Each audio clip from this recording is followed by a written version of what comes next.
This small country of 33,000 square kilometers that you see on the map has, as of now, become Vladimir Putin's greatest geopolitical nightmare.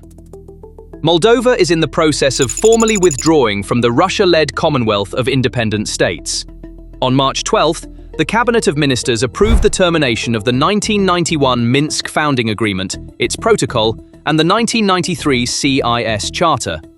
Parliament Speaker Grosu set the goal: "We can complete this by Easter." This is not merely a diplomatic formality, it marks the driving in of one of the final nails in the coffin of Russia's claim to hegemony in the post-Soviet space. At the same time, Moldova has also officially announced its plan to reintegrate Transnistria. And now, with its withdrawal from the CIS, the last official link to Moscow is being severed. Sandu's goal is clear: EU membership by the end of the decade. And for Putin, the real nightmare is where Moldova is heading. Toward Romania, that is, toward NATO, with a seamless, unvoted accession. The wave of collapse that began in the north with Sweden and Finland is now tightening its grip around the Kremlin's throat in the south. To understand Moldova's story, you need to look at the map. Romania to the west, Ukraine to the east. A tiny country squeezed between two massive neighbors. And throughout history, this land has been a battleground for great powers. Historically, Moldova was actually part of Romania. The two countries speak the same language. What is known as Moldovan is, linguistically speaking, a dialect of Romanian. They share the same cultural roots, the same Orthodox tradition, and even use the same melody for their national anthem. From 1918 to 1940, Moldova, known at the time as Bessarabia, was part of Greater Romania. The Soviet Union annexed these lands in 1940, imposed the Cyrillic alphabet, implemented a policy of Russification, and sought to sever Moldova from Romania to construct a separate Moldovan national identity. The Soviet strategy was clear: divide the same people into two, alienate them from one another, and control them. Over the past 150 years, Moldova has successively been part of the Russian Empire, Greater Romania, and the Soviet Union. During more than 30 years of independence, governments swung like a pendulum, sometimes leaning toward Moscow, sometimes toward the West. With Maia Sandu's rise to power in 2020, the pendulum swung permanently toward the West.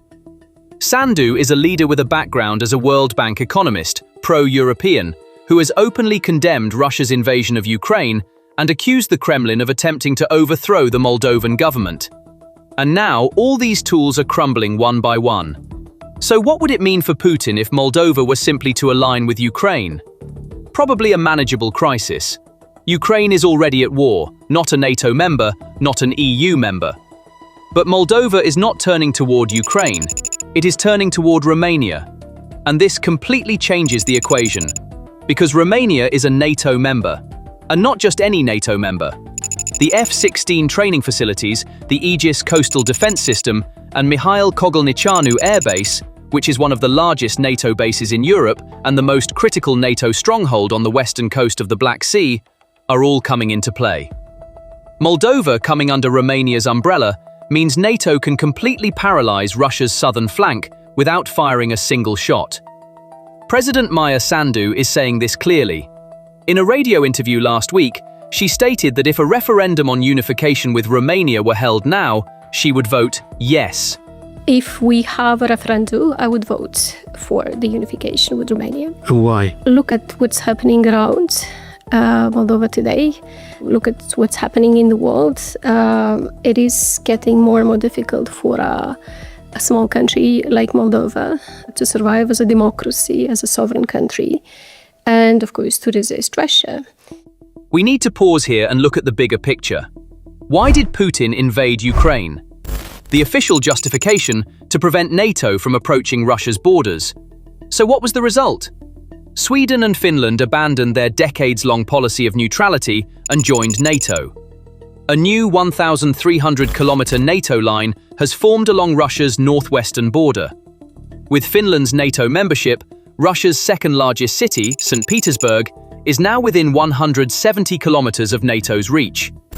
Putin's "push NATO away" doctrine has completely collapsed in the north. And now, the same thing is happening in the south.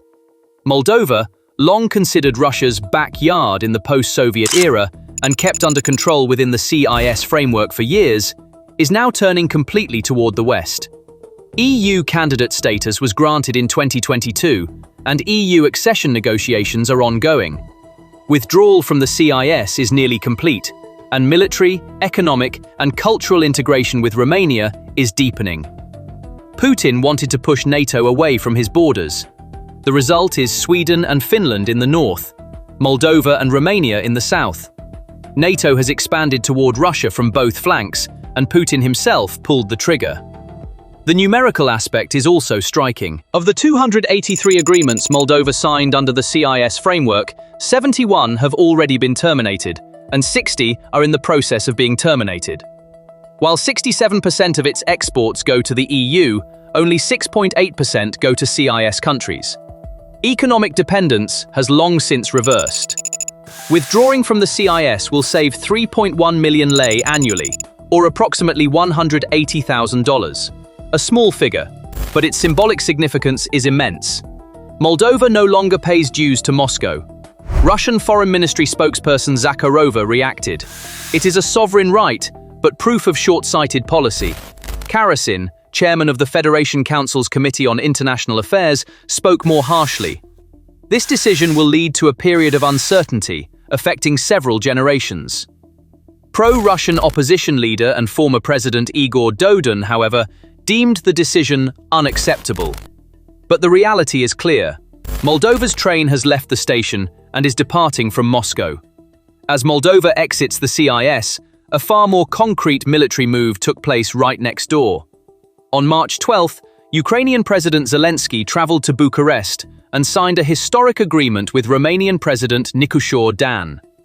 The joint production in Romania of advanced drone and anti-drone systems that Ukraine has tested in the battlefield. The facilities will be established in Romania. They will receive support from the EU's Safe Defence Fund. Think about what this means. Romania had experienced Russian drone incursions along the Danube River line, which runs along its 650-kilometer border with Ukraine. During Russia's attacks on Ukrainian ports, drones repeatedly violated Romanian airspace. Now these two countries are building a drone wall along the Black Sea front. A defense line supported by NATO infrastructure, leveraging Ukraine's 4 years of war experience and scaled by Romania's production capacity. Zelensky stated that Ukraine's true expertise lies in integrating drone software into a nation's broader defense system. In other words, it's not just about drone production, but a system integrated into the entire defense architecture, one capable of autonomous decision-making and executing swarm tactics. The remnants of Russia's Black Sea Fleet and the Western approaches to Crimea will remain in the shadow of this wall. But what Zelensky signed in Bucharest was not just an arms deal. On the same day, he signed a decree declaring that August 31st would be officially celebrated as Romanian Language Day in Ukraine every year. In return, Romania already celebrated November 9th as Ukrainian Language Day. This may seem like a gesture of goodwill, but from a geopolitical perspective, it is a checkmate move. Russia's most powerful propaganda weapon in Eastern Europe for decades has been the minority rights card. Moscow intervenes under the pretext of protecting Russian-speaking minorities in neighboring countries. It did this in Georgia, it did this in Ukraine, and now it is trying to do it in Moldova. It also wanted to use the same tactic in Romanian-Ukrainian relations. An attempt to pit the Romanian-speaking minority in Ukraine against the Ukrainian-speaking minority in Romania. With a single signature, Zelensky took this card out of the Kremlin's hands. He neutralized minority tensions and transformed the historical mistrust between the two countries into a military alliance. The two leaders also signed a series of energy cooperation agreements, including pipeline plans for Ukraine to import US liquefied natural gas via Romania and Black Sea energy projects. Romania will provide legal support to ensure EU aid, which Hungary has vetoed, reaches Ukraine. Zelensky visited the F-16 pilot training facility in Romania. In short, elements such as military, economic, cultural, and diplomatic integration were all sealed in a single visit. And now, let's turn to the most critical pawn in this geopolitical chess game. Transnistria is a separatist region stretching as a narrow strip along the eastern bank of the Dniester River within Moldovan territory. Since 1992, it has been a Russia-backed frozen conflict zone.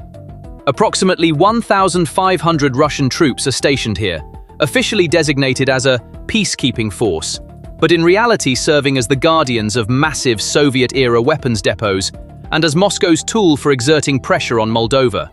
That weapons depot should not be underestimated, for if it were to explode, it is estimated it would be one of the largest non-nuclear explosions in history. As CSIS puts it, Russia uses Transnistria as a calibrated control mechanism to limit Moldova's sovereignty. So, why is this region so important to Russia? First, it acts as an anchor preventing Moldova from entering the EU and NATO orbit. If there is an unresolved conflict and a foreign military presence on your territory, EU accession negotiations become difficult, and the door to NATO remains closed. Second, it is a potential second front on Ukraine's southwestern border. Putin's original plan was to capture Odessa and open a land corridor to Transnistria. A photo taken while Lukashenko was reviewing a map revealed this. Third, it is one of the symbolic last strongholds of the post-Soviet Russian sphere of influence. Approximately 250,000 Russian citizens live in the region, serving as a "Protect Our Citizens" card for Moscow. And now the walls of this stronghold are crumbling from all sides. By withdrawing from the CIS, Moldova has neutralized Russia's diplomatic pressure tools. The Ukrainian border has been under control since the start of the war. In 2022, Ukraine blew up the railway bridge on the Transnistrian border, physically blocking the passage of 1,400 Russian soldiers into Ukrainian territory. The airspace is under Chisinau's control, and Russia has no chance of resupplying by air. The Moldovan government explicitly defines the Russian presence in Transnistria as an occupying force and is stripping Moldovan citizens serving there of their citizenship. President Sandu stated that Russia was the aggressor in the 1992 war and added, "Today, Russia is the aggressor in Ukraine as well." The Romania-Ukraine drone barrier and military alliance complete this encirclement. Transnistria is now surrounded on all four sides. Moldova and Romania, that is NATO, to the west, Ukraine to the east, and no exit to the north or south. Logistical lines have been cut off, supply routes blocked. 1,500 Russian soldiers are effectively isolated, without fuel, ammunition, or the possibility of rotation. Moldovan Deputy Prime Minister Chiveri officially announced that they have prepared a plan for Transnistria's reintegration in collaboration with Western partners, but that this will be done exclusively through peaceful means. Chisinau submitted a document in Brussels regarding the gradual reintegration of the Transnistria region. The plan, developed in February, outlines the main stages and principles for restoring the country's unity. The key point here is the complete demilitarization and democratization of the region under Russian control. An international administration should gradually transfer authority in the region to Moldova's central authorities. This will be achieved through economic reintegration and the introduction of unified financial, customs, and trade regulations. EU Foreign Policy Chief Kaja Kallas. The withdrawal of Russian troops from Moldova and other parts of Europe is essential for long-term stability. At this point, we need to step back and look at the big picture. What is happening is not just Moldova's withdrawal from the CIS. What is happening is the systematic unraveling of Russia's entire hegemonic structure across the post-Soviet geography. When the CIS was established in 1991, it had 12 members. Georgia withdrew after the 2008 war. Russia invaded Georgia, and in response, Georgia left the CIS. Ukraine withdrew de facto after the 2014 annexation of Crimea and officially in 2018. Now it's Moldova. The same pattern repeats every time. Russia uses military force, the target country drifts away from Moscow, and the CIS shrinks. Turkmenistan had already downgraded its status to observer in 2005. Azerbaijan and Armenia fought each other, and Russia could not protect its ally Armenia. Armenia is now turning toward the west. The Central Asian republics are quietly drawing closer to China and Turkey. The CIS Secretary-General is still Russian. Sergei Lebedev was appointed to a new 3-year term in 2025, but the organization he leads is becoming an increasingly hollow shell. 6 Secretaries-General have been appointed since its founding. 2 were from Belarus, 4 from Russia. Moscow's dominance over this organization is undisputed, but the dominance has lost its meaning. If everyone is leaving the club you lead, being president is nothing more than a title.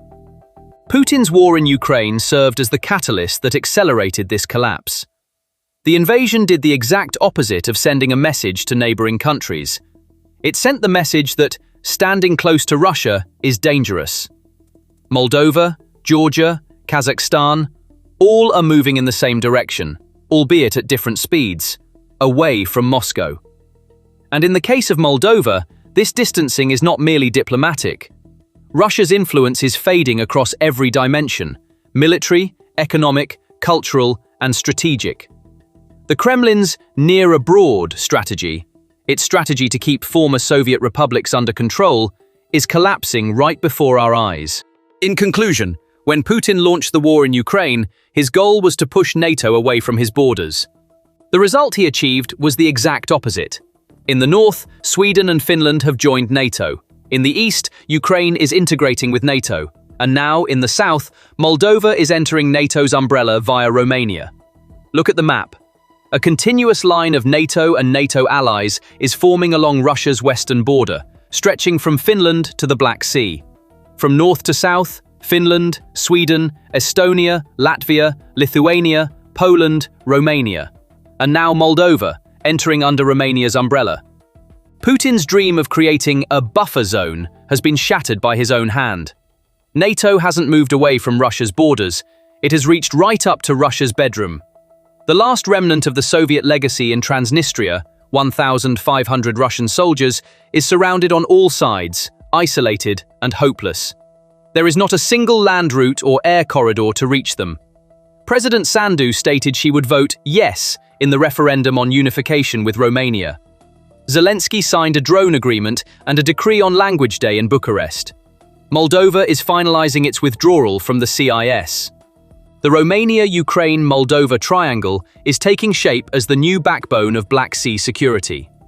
While Putin tries to convince the world of a new multipolar order, he is forced to watch as the walls in his own backyard crumble.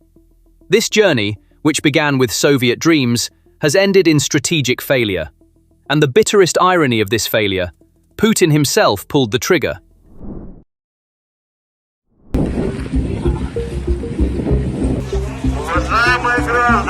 A witch hunt is raging in the streets of Moscow. Now every car is suspicious, every parking spot a potential crime scene, every shadow a threat. Moscow police and the FSB are busy chasing a ghost they cannot catch in the back streets. Tell me, do you have mobile internet? It's not working. What do you think about it? How do you feel about it? There's a military situation in country. Moscow is plunging into darkness amid fears of a coup. The danger for Putin is no longer at the door. The danger is now in the corridors. The VCHKO GPU Telegram channel, known to have insider access to Russia's security services, has made a shocking claim. The internet outages in Moscow have little to do with security. They have far more to do with Putin's belief that one of his oldest allies is plotting against him. That name is Sergei Shoigu, Russia's former defense minister and secretary of the Security Council. Now, this is going to be a controversial topic, and I don't care if YouTube doesn't promote it. I'm going to expose the truth anyways. Controversial topics like this one end up getting suppressed by the algorithm, except when you force the algorithm to promote it by clicking on the like button. Thank you. The man who served as Putin's right-hand man for decades vacationed in Siberia and sat side by side with him at state ceremonies. So how did Shoigu suddenly become the #1 threat? The answer lies in the fact that within the Kremlin's cold walls, loyalty is a commodity with an expiration date. Remember, let's go back to May 2024. Putin suddenly struck and removed Shoigu from his post as defense minister, because the so-called special military operation that Putin launched by declaring, "We'll take Kiev in a few days," had turned into an endless quagmire. And Shoigu was the primary voice that convinced Putin this impossible goal could be achieved. For 2 years, they kept pushing the bill for the wreckage down the road. But in the end, the bill was handed directly to Shoigu. Putin sacrificed his oldest friend for his own political survival. He shuffled him off to a position that looked impressive on the surface, but was toothless in practice: Secretary of the Security Council. Anyone who could read the Kremlin's internal dynamics knew exactly what this meant. This was not a promotion, but a political castration operation. Shoigu's fall from grace in Putin's eyes had already begun. On the streets, a sense of utter hopelessness prevails. The words of Muscovites interviewed on the street, as captured on social media, are chilling. The capital of 20 million is now living in the 18th century. The public has been completely cut off from the internet. People have begun hoarding paper maps, pagers, and walkie-talkies in a panic. Throw your phones away. You don't need them. Today, we see concrete examples of this decline more clearly. The timing is highly suspicious. Internet and communication restrictions coincided precisely with the days when a major wave of investigations targeting Shoigu and his inner circle began. Shoigu's closest aide, former Deputy Defense Minister Ruslan Salikov, who served as his right-hand man for nearly 30 years, was arrested on March 9th.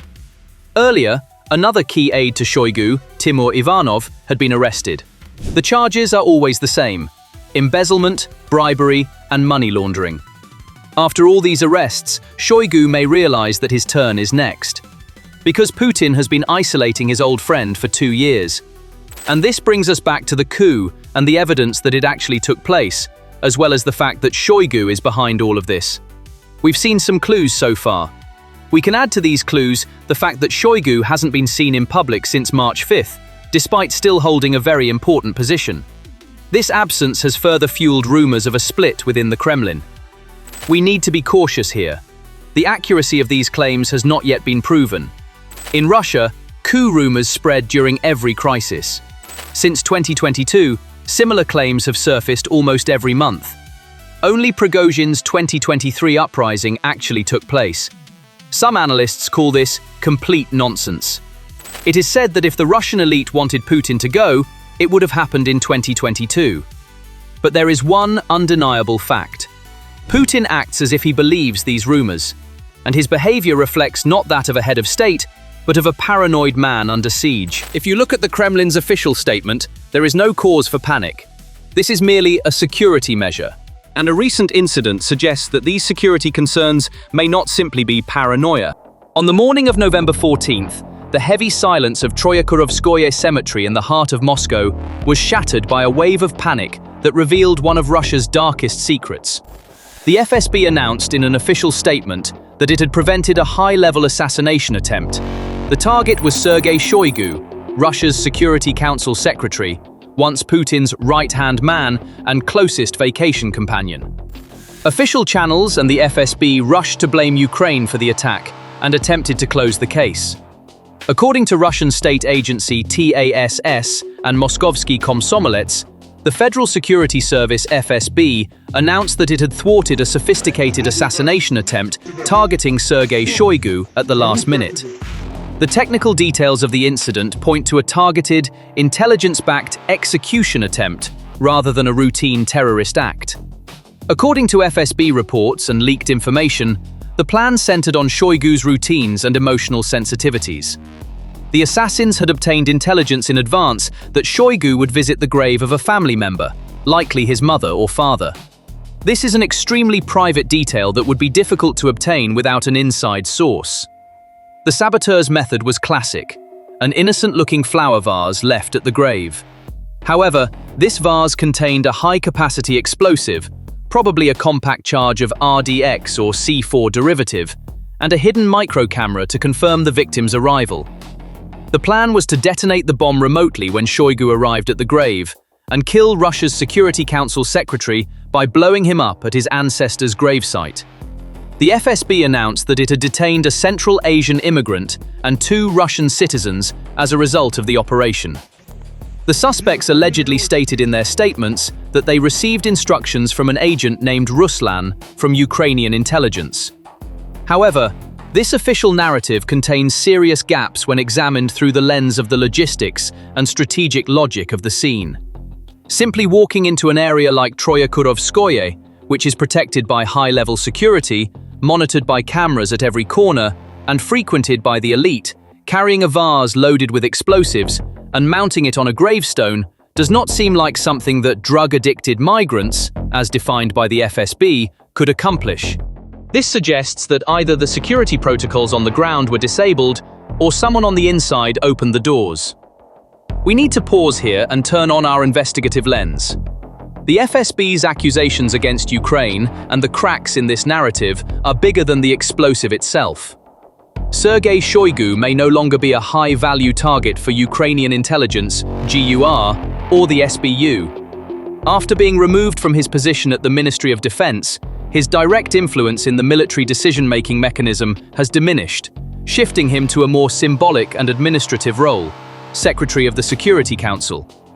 Kiev's decision to expend its resources on such a risky operation in the heart of Moscow, targeting a figure unlikely to directly alter the course of the war, is considered a strategically weak possibility. Expend Ukraine's limited and valuable intelligence resources on an old friend, unlikely to change the course of the war, is tactical suicide.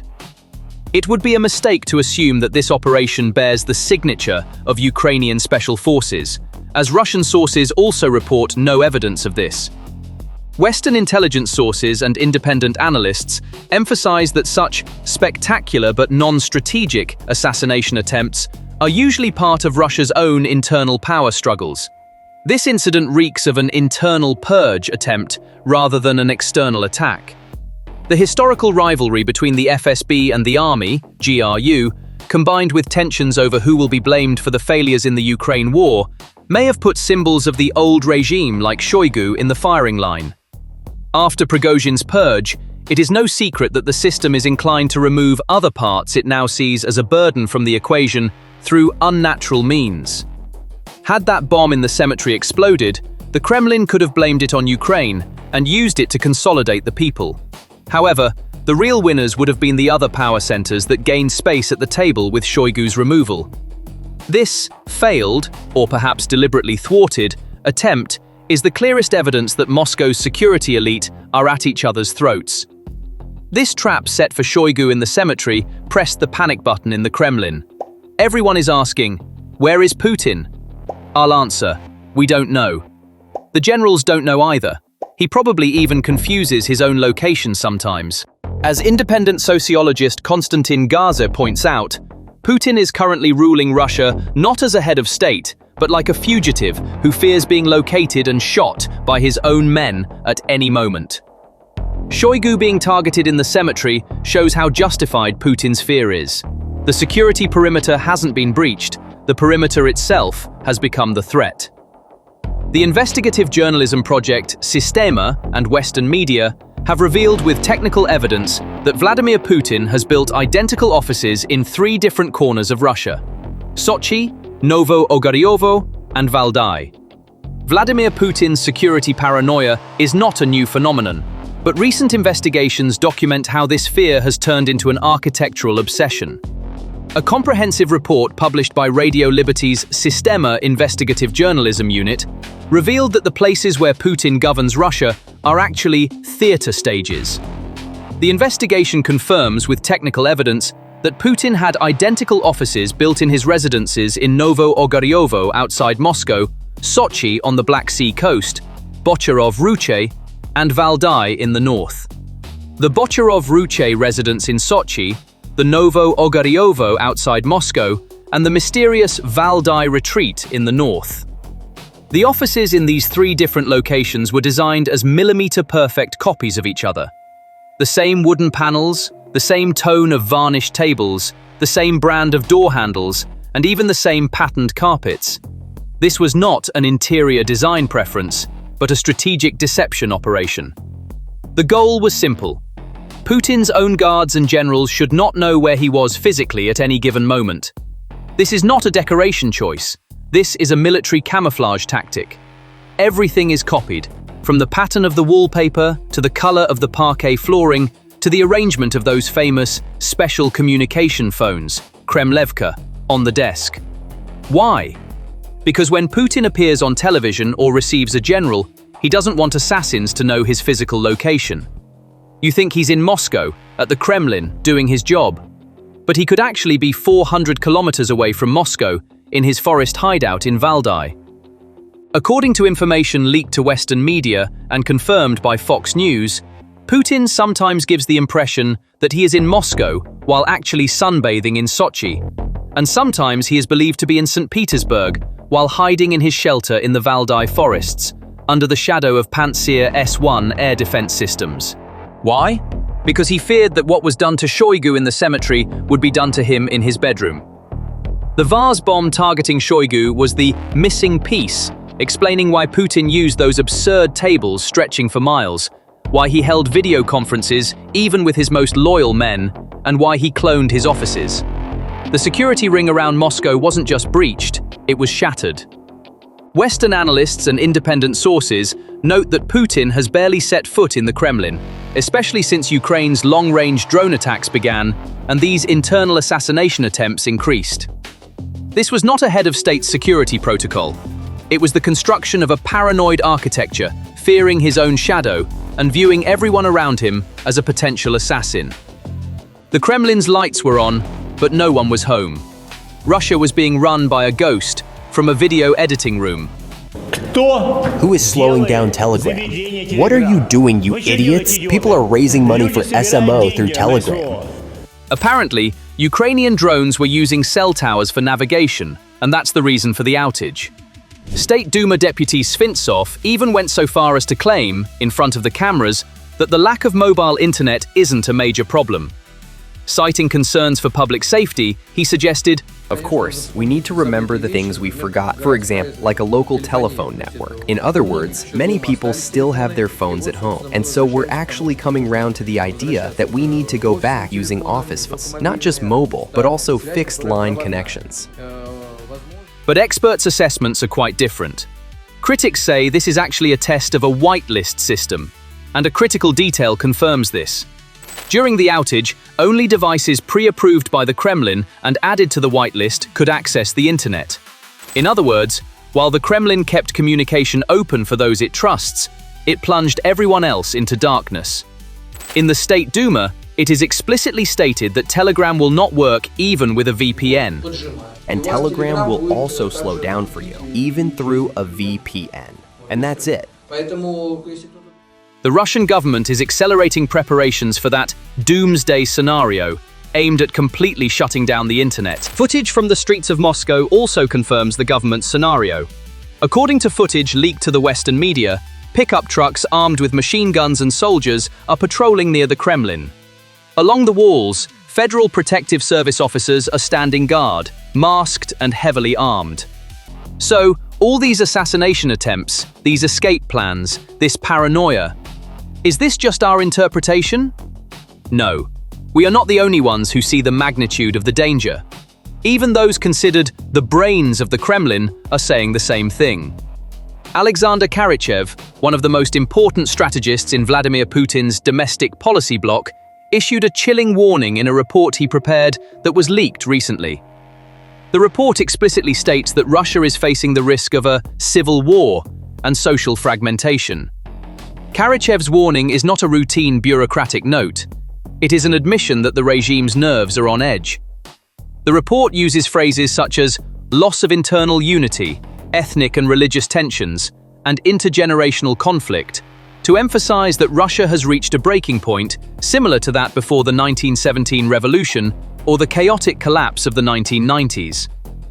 Karachev articulates the regime's greatest fear, the dissolution of the state, by stating, "We have experienced this at least twice in our history, in the 17th and 20th centuries. Who can say it won't happen again?" This sociological warning is grounded in concrete economic realities. Contrary to the embellished face of official figures, the Russian economy is sliding into structural bankruptcy in the fourth year of the war. Inflation is eating away at the purchasing power of the people like a rodent, while rising food prices, especially for basic products such as butter and eggs, are triggering civil unrest. Corporate bankruptcies and mass layoffs are now emerging not only as a result of sanctions, but also as a consequence of the depletion of human resources on the front lines. The death or injury of over 1 million Russian men in the war has created an irreplaceable gap in the labor market. As the public sees Putin hiding in bunkers, elites like Shoigu trying to bomb each other, and their own children dying at the front, the Great Russia narrative is giving way to a survival instinct. This social ground makes the conflict among the elites even more dangerous. If there is no unity above, chaos below is inevitable. What does Karachev see? He sees the assassination attempt on Shoigu. He sees the power vacuum created by Putin hiding in the twin offices. He sees that the elites are now preparing for the post-Putin era and have begun to eliminate each other.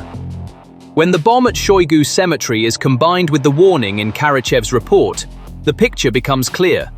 The system in Russia is being shaken not by external pressure, but by internal decay.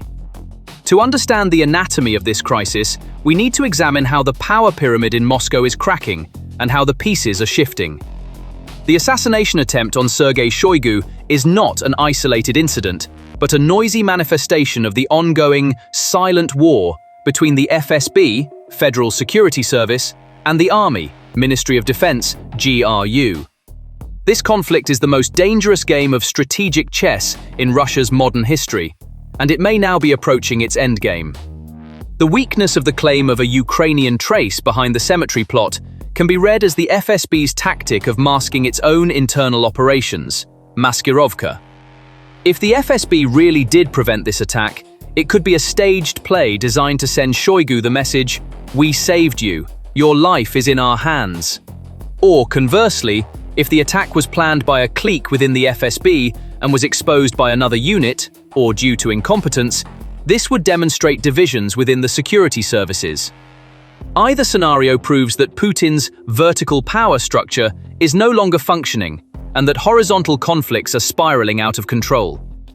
In this process, Putin's position seems to have shifted from that of an arbitrator to that of a spectator.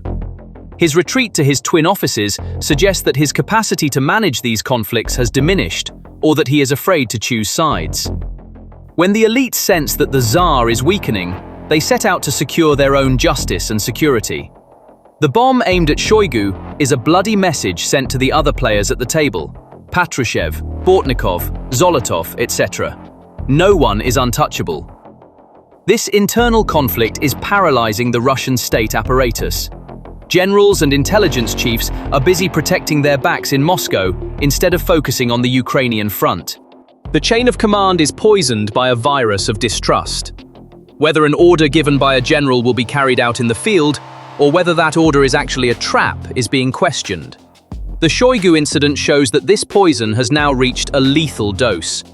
That bomb in the flower vase was an attempt to blow up not just one person, but the institutional integrity of the Russian state. Looking at the big picture, the picture that emerges is terrifying in a word. The Russian Federation is currently under a ghost government regime. This term describes a situation where the leader is physically present, but functionally disconnected from the system, while the state, paralyzed by inertia and fear, attempts to function like a headless body. Putin, within the beige walls of the twin offices he built, tries to manage a war with reports presented to him and likely filtered, while the real Russia is outside, gasping for breath in inflation queues, cemetery bombs, and the flames of drone attacks. This is the strategic checkmate position. If Putin returns to Moscow, he will face the risk of assassination and coup. The Shoigu incident is a preview of this. If he stays in the bunker, his authority will erode, and the civil war dynamics Karachev warned about will accelerate. Both moves signal a deadlock that threatens the regime's stability. Ukraine's strategy may be based precisely on deepening these internal contradictions. Every drone attack on Moscow pushes Putin a little further into the bunker. As Putin retreats into the bunker, the elites are left adrift and turn on each other. This is a strategy of collapsing the enemy from within without firing a single shot. This scenario also spells the end of the strong leader image Putin has built over more than 20 years. The people want to see their leader on stage, in the square, at the forefront in times of crisis. Yet the Russian people now only see their leader in edited videos, shot in identical stage settings. As a result, the tanker piles off St. Petersburg, the losses on the front lines, or the economic crisis. All are side effects of this great void at the heart of the Kremlin. Vladimir Putin may be trying to save his life by fleeing Moscow, but he has left his power, his reputation, and Russia's state dignity behind in those shelters. History is full of stories about kings who abandoned their palaces, and none of these stories ended happily. The Kremlin is now empty. And in politics, emptiness is always filled in the most brutal way. The game is over. We are just watching the pieces fall. Putin established a land bridge connecting Crimea with Russia in southern Ukraine. The Russian army transported tons of fuel, ammunition, and tens of thousands of soldiers across this bridge, relentlessly pressing against Ukrainian lines to hold on to that territory. The Russian war machine owed its very existence entirely to this network of roads and railways. But the cost was heavy. Millions of soldiers and billions of tons of ammunition, all gone. And now that land bridge is about to shut down. Because Ukraine has found the weakest point in the massive Russian defense, the Orikhiv-Tokmak axis. This Ukrainian dagger, thrust into the shortest and most vulnerable route leading to Melitopol and the sea, has driven Russian commanders into a panic. First, let's look at the situation on the map and the toll of the past 30 days. Ukraine's advance in the south can no longer be stopped. In western Zaporizhia, specifically along the Orikhiv axis, the critical sections of Novoyakovlivka, Lukyanivska, and Primorska have been recaptured from the Russians. These areas were the frontline barriers of Russia's deep defense network. Simultaneously, Ukraine is experiencing its most active phase along the Huliai-Pola axis. With advances around Ternova and Novorihorivka, the dangerous grey zone between the two armies is now fully under Kiev's control. The most important military detail to note here is this: they are not facing an ordinary unit. The Russian 58th Combined Arms Army is defending this region. However, reports from the field confirm that the 58th Army has completely lost its ability to advance and is effectively stalled. Ukraine's steady momentum clearly demonstrates that they are just a few tactical leaps away from the main supply lines feeding Crimea. The collapse is being mapped out step by step. However, cutting this bridge cannot be achieved through suicide attacks launched from a single point. You are facing the most heavily mined region in the world. So how is the Ukrainian military leadership unlocking this? They are implementing a flawless, three-pronged simultaneous assault doctrine to shatter Russian reserves and paralyze the command structure. Let's examine the three pillars of this doctrine. The first is the Orikhiv-Robotine axis. This is the main thrust. It is the hardest, most intense armored push directly south toward Tokmak and ultimately Melitopol. Ukraine's heavy mechanized brigades are concentrated along this axis. The second is the Huliai-Pola axis. This is a supporting and diversionary strike. It aims to cut across Russian logistics lines by advancing southeastward. When Russia shifts forces westward to halt the main strike, this pressure in the east causes the front to collapse. The third is the Dnipro-Kherson offensive. This is a psychological and tactical vice. Even if the Ukrainian army does not cross the Dnipro River with a massive armored force, it keeps the Russian army on high alert along the riverbank through constant amphibious operations and special forces infiltrations. Drone operators from the 98th Airborne Division are attempting to strike Ukrainian forces in the direction of Kherson. This means that division cannot be redeployed southward. This three-pronged simultaneous assault is paralyzing decision-making processes within the Russian command structure. The Russians cannot currently defend both their strongholds in Donetsk and these three separate breakthrough attempts at the same time. So, where is the weakest point in the Russian defense lines? The Orikhiv-Tokmak line is the weakest link in the Russian defense. This location was not chosen by chance. This is the shortest route leading to the heart of the land bridge. Ukrainian commanders tested this area during the 2023 counteroffensive, analyzing the terrain and Russian defensive reflexes. Now they have returned with far greater experience, enhanced electronic warfare capabilities, and a laser-focused objective. The objective is not to capture a city center. In military logic, cities are symbols, roads are life. The ultimate objective is the M14 highway and the parallel railway network around Melitopol, the absolute choke point. Ukrainian forces do not need to physically set foot on the highway. The moment the units bring the M14 highway under fire control with their howitzers and FPV drones, the game is over. Fire control means being able to instantly strike every Russian fuel tanker and every ammunition train passing along that route. However, Ukrainian commanders are not thinking so narrowly as to focus solely on the highway's asphalt.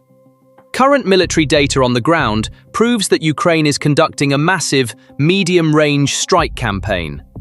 Because what we call a land bridge is not merely a stretch of asphalt. It is a massive organism composed of the depots, communication lines, energy facilities, and air defense umbrella that sustain it. Right now, Ukraine is systematically dismantling the nervous system of this very organism. Tokmak's energy infrastructure, the massive logistics depots in Berdyansk, and the communication towers in Enerhodar are being systematically wiped off the map. Just look at the targets struck by Ukrainian forces in a single operation series on March 18, 2026. 2 Buk M1 air defense systems, 2 massive fuel and ammunition depots, 2 network communication towers used to control Shahed drones, and critical satellite communication infrastructure. This is an operation designed to render Russia's entire rear logistics network and command structure blind, deaf, and paralyzed. When ground force pressure combines with this flawless destruction of infrastructure, the outcome is inevitable. The land connection between Crimea and the Russian mainland is on the verge of being severed. Logistical flows have come to a standstill, but this logistical paralysis was merely the prelude to a much larger ground offensive. When we delve into the tactical data on the ground, the picture that emerges looks less like a simple border change and more like a complex engineering marvel. Ukraine's latest offensive created a major upheaval along that critical front line, where the Dnipropetrovsk and Zaporizhia regions intersect, spanning a length of 1,100 kilometers. The liberation of a 400-square-kilometer area in this region, which had been the scene of a stalemated trench war for months, demonstrates how operational balances can be overturned in an instant. This advance is rooted not in brute force, but in high-precision intelligence and technological adaptation. Elite units like the Skelia Battalion penetrated the dense Russian lines with compact, highly mobile teams of just 200 personnel. Strategic locations like Ternov were recaptured after 3 days of intense fighting. According to reports from the Kyiv Independent, over 600 Russian soldiers were neutralized in this single, limited-scope local operation alone. The advance was not limited to Ternov alone. Ukrainian forces, capitalizing on their momentum, quickly cleared the villages of Orestopil, Oleksivka, and Novohrihorivka, expanding their control. Facing them, Russia's 58th Combined Arms Corps was unable to hold its ground against this sudden and coordinated shockwave and was pushed back. Russian units, which had been struggling to hold on to these territories by crossing rivers at the cost of months of intense artillery fire and heavy casualties, were now forced to retreat chaotically back across those same rivers. The near-complete liberation of the Dnipropetrovsk Oblast means Russia has lost its operational depth in the region. So how did these territories, held at enormous cost for months, change hands within weeks? The answer lies in a combination of technological blindness and a lack of tactical adaptation. In early February 2026, the Starlink terminals that Russia had been illegally using for everything from core battlefield communications to drone attacks suddenly went offline. Their communications were cut off, their coordination collapsed. They were left completely blind. Ukraine immediately capitalized on this opportunity by deploying the Hunter Squads tactic, consisting of 12 to 20 soldiers. Reconnaissance drones identified the target, FPV drones delivered the first strike, and then the Hunter platoon completed the mop-up operation. This identify, strike, mop-up cycle was completed in minutes, neutralizing Russian units before they could even figure out what was happening. The gravity of the situation is perfectly summarized by the words of a battalion commander from the 95th Airborne Assault Brigade. "We infiltrated behind enemy lines under cover of snow and fog and destroyed their reconnaissance drones. They could no longer see what was happening on the front lines. We surrounded approximately 60 Russian soldiers." The most striking detail, however, was this. The Russian positions through which the paratroopers had passed did not realize they were surrounded until a full week later. This deep breach on the battlefield was not merely a local retreat. Reports from the field and satellite intelligence provided by the Institute for the Study of War indicate that Ukraine's move is disrupting Russia's spring and summer 2026 offensive plans, which it had been preparing for months. The strategic momentum Moscow had built up for a large-scale breakthrough operation along the Pokrovsk, Lyman, and Zaporizhia axes has largely dissipated due to this sudden crisis erupting in the south. When such a deep collapse occurs at a single point on the front, you are forced to sacrifice your best units to re-stabilize the defensive lines. The Russian command was forced to shift VDV airborne units and Marines to the opening in the south to close this massive breach. These units were supposed to be the striking force of the planned spring offensive in the Pokrovsk and Lyman directions. Now they're playing firefighter in the south. And the domino effect. Every unit shifted to reinforce the defense in the south weakens the attack plans in Donetsk. Moving units in one sector leaves positions in another sector undefended. The issue didn't end with the depletion of Russian reserves. The Ukrainian army has turned this newly captured 400 square kilometer area into a massive trap for Russia. Avoiding past mistakes, Kiev launched a massive engineering effort in these regions, constructing tiered concrete fortifications. The front lines of the newly established positions have been transformed into flawless death zones, integrated with artillery batteries and FPV drones. The narrow passages and riverbeds in the terrain were designed to draw a potential Russian counterattack into what amounts to a death machine. We are seeing the results of Ukraine's drone warfare concept around Mirhorod. In February, 40 Russian communication antennas were destroyed. In the first week of March, 22 more were taken out. Russia's drone network has been systematically dismantled. The same concept is now being applied across the 400 square kilometer area that has been recaptured. After retaking the territory, Ukraine is transforming it into an impregnable fortress. Russia's near-complete expulsion from Dniprovsk has also created a fatal rupture in the supply chain. As logistics lines were pushed south, the critical supply corridor between Crimea and Mariupol has come fully within the range of HIMARS and ATACMS missiles. Convoys carrying fuel and ammunition are now sitting ducks. Russian troops pushed across the rivers are being struck 24/7 by Ukrainian drones as they attempt to secure supplies via makeshift pontoon bridges. The choking of logistics makes troop rotations and the evacuation of the wounded impossible, triggering a chain reaction of insubordination on the front lines. This retreat on the battlefield has exposed the Kremlin's biggest secret. Russia is running out of men to fight. The model of recruiting soldiers for pay from impoverished regions, which worked in the war's early years, is now crumbling. The data is too clear to hide. According to data from open-source intelligence platforms, while the Russian defense apparatus managed to recruit 27,400 new soldiers into the system in December 2025, it lost 33,200 soldiers on the front lines. The January 2026 figures are even more disheartening. Despite recruiting 22,000 new soldiers, battlefield casualties exceeded 30,600.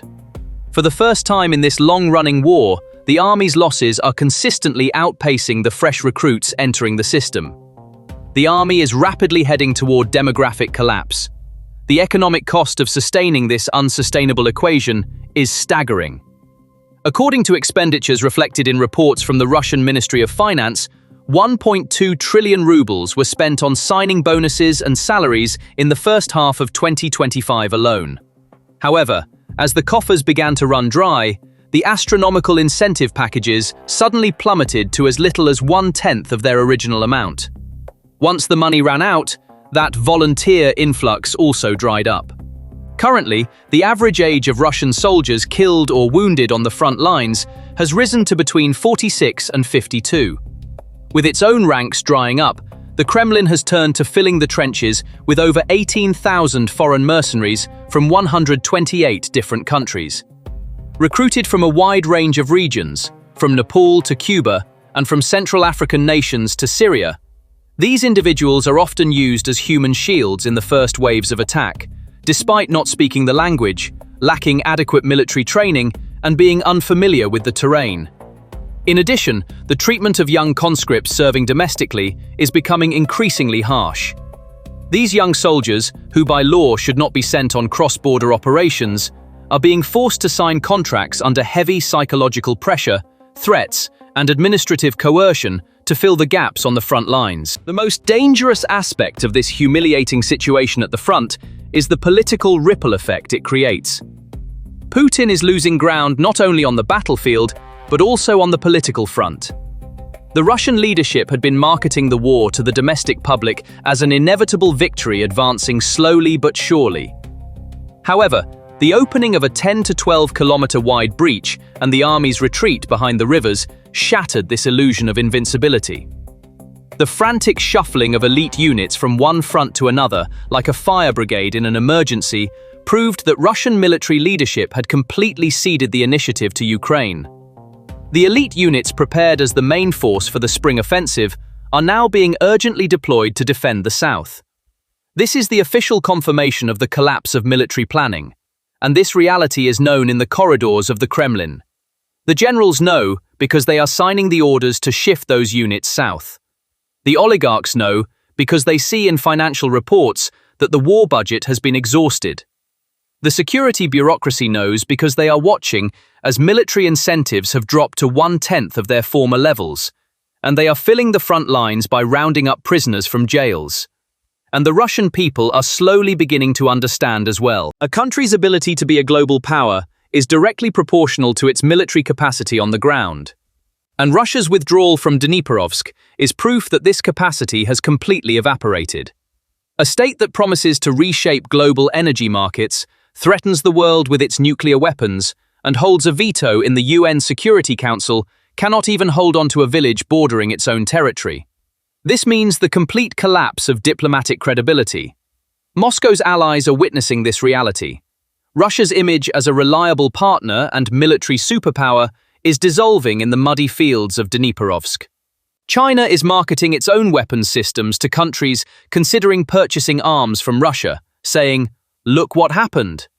India, having purchased the S-400 from Russia, is now watching how the HQ-9B systems in Iran were destroyed within hours and is questioning its own defense procurement. The question, "Are we safe with Russian weapons?" is echoing from New Delhi to Riyadh, from Cairo to Algiers. And the proxy networks Russia has been running through Iran are also collapsing. Shahed drones aren't reaching Ukraine because their production lines have been bombed. That major geopolitical card Moscow was holding to conceal all this tactical and demographic collapse has also proven useless on the ground. Moscow's calculation was simple. The US-Iran war erupting in the Middle East and the global energy crisis would divert the world's attention to the Gulf. The US would deploy aircraft carriers to the Iranian front, and as Europe grappled with oil prices, funding for Ukraine would dwindle. A weakened Kiev, meanwhile, would be unable to withstand Russia's spring offensive and would be crushed. However, Putin's supposedly flawless distraction strategy collapsed completely on 3 counts.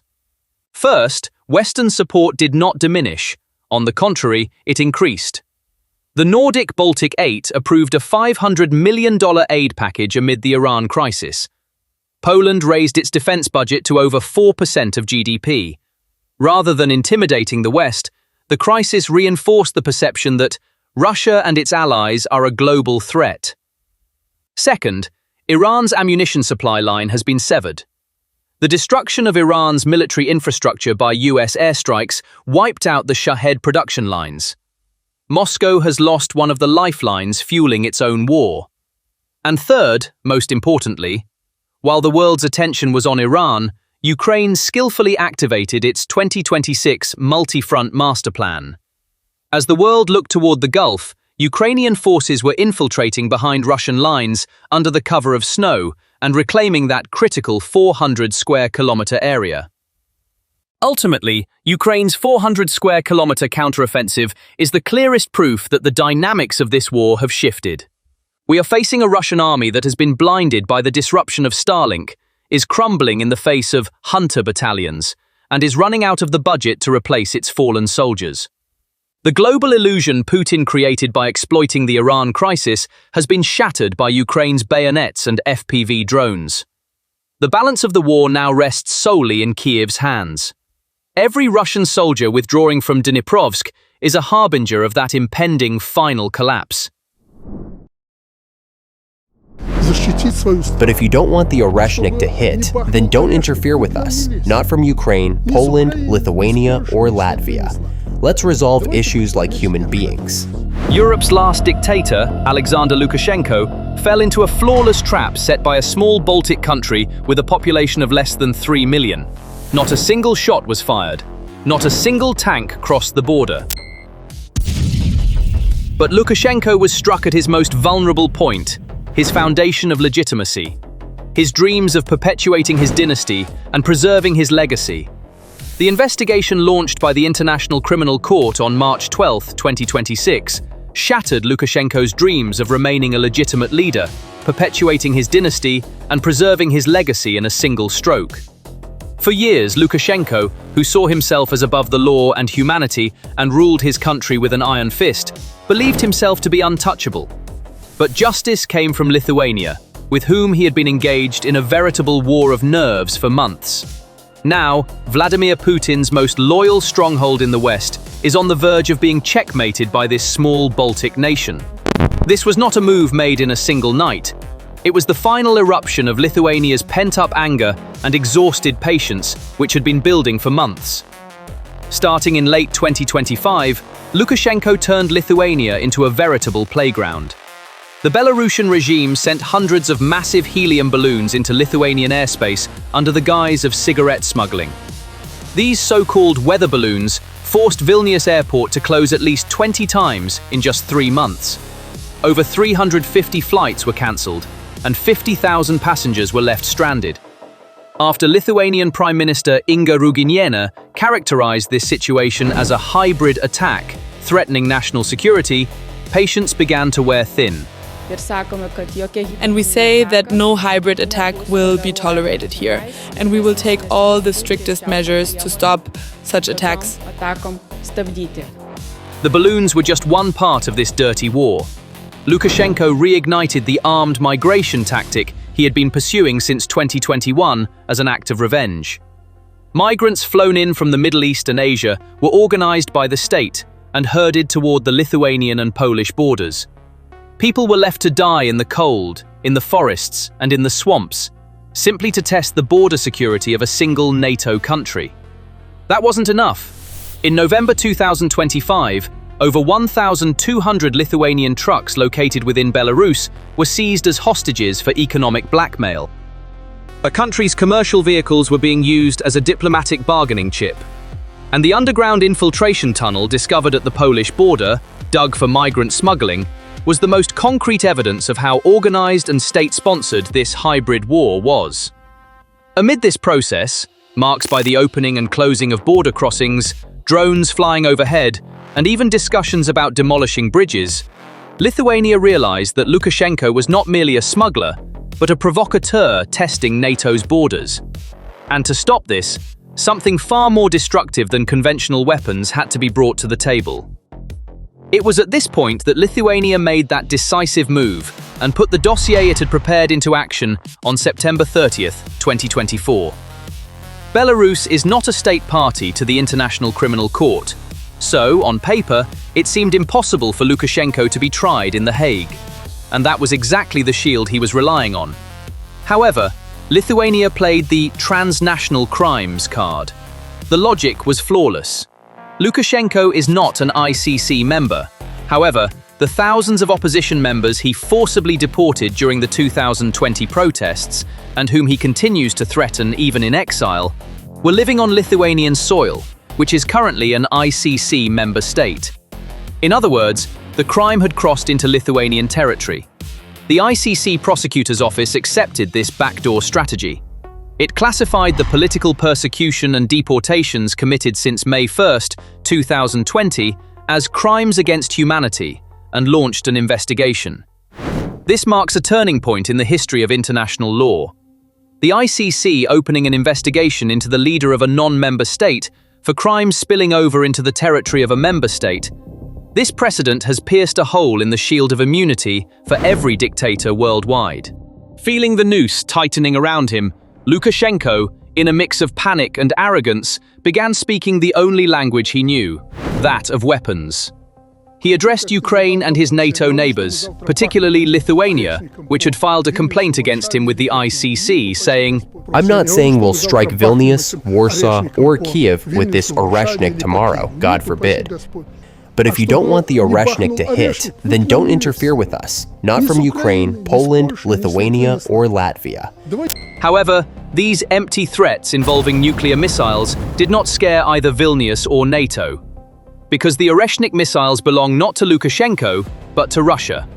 Belarus has no independent nuclear capability. Lukashenko is brandishing threats with Putin's weapons, which once again proves his dependence on the Kremlin. These actions have only served to document his record of crimes against humanity and his unreliability on the international stage. This decision is the first serious glimmer of light at the end of the dark tunnel for the hundreds of thousands of Belarusians who have been fighting for survival within a triangle of fear, repression, and exile since 2020. The historic statement by exiled opposition leader Svetlana Tikhanovskaya summed up this feeling. This decision brings hope back. Those responsible will be held accountable. On the flip side, however, for the Lukashenko regime, this development is the clearest harbinger of the storm on the horizon. Without losing a single soldier, the regime has suffered the heaviest blow to its legitimacy. The most decisive long-term impact of this investigation will be felt on Belarus's delicate succession plans. There is a scenario that 71-year-old Lukashenko has been quietly preparing for years: his son, Nikolai. This young man, who has been appearing in government roles alongside his father since childhood and was raised in military uniforms, was a de facto heir apparent. However, this process triggered by Lithuania is shaking the dynastic plan to its core. If an official arrest warrant is issued for Lukashenko in the near future, he will become a complete pariah on the international stage. Moreover, anyone seeking to take his seat will become the direct heir to the same international isolation and legal risks. This situation will force the pragmatic elites within the regime, the security bureaucracy, and the military commanders to make a cold-blooded cost-benefit analysis.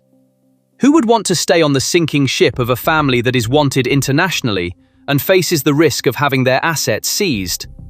A Belarusian version of the uniform burning syndrome, where security forces switch sides when they sense the regime's collapse, a phenomenon frequently observed in Iran or similar autocracies throughout history, is emerging as a strong possibility on the horizon. Lithuania's shocking move signifies far more than an isolated diplomatic maneuver. This step presents a strategic blueprint that rewrites the rules of the game for the entire Baltic region and NATO's eastern flank. The Nordic Baltic 8, now Europe's security engine, is preparing to replicate this legal framework. Estonia, facing endless disinformation and cyber-sabotage at its borders, Latvia, with evidence of migrant smuggling organized directly by the Belarusian state, Finland and Poland, meanwhile, are preparing their cases to bring the artificial waves of migration piling up at their borders to The Hague.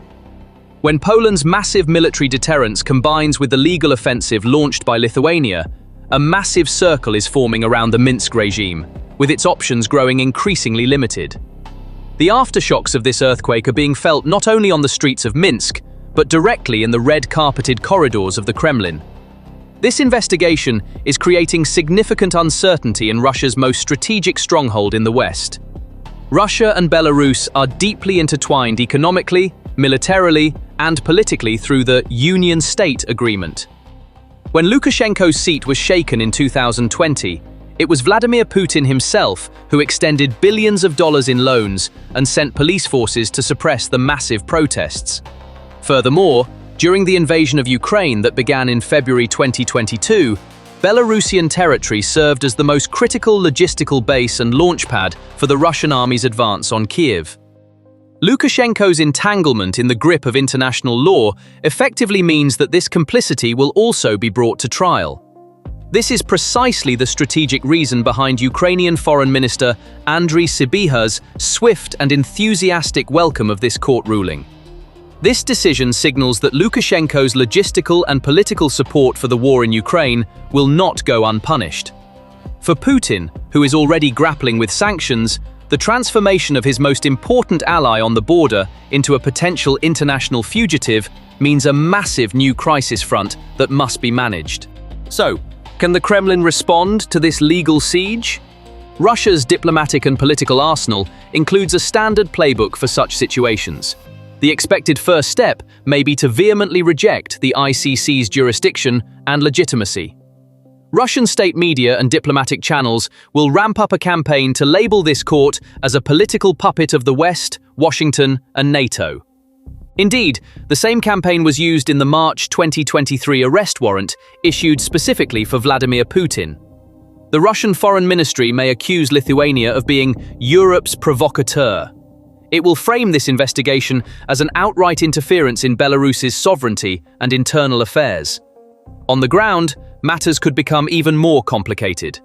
The intensity of grey zone tactics, such as an increase in disinformation campaigns targeting Lithuania, more frequent balloon or drone flights along the border, and even cyber attacks on critical infrastructure, could be ramped up. However, all this noise generated at the diplomatic table and the hybrid chaos being attempted on the ground will not be enough to conceal the deep legal helplessness faced by the Kremlin and Minsk.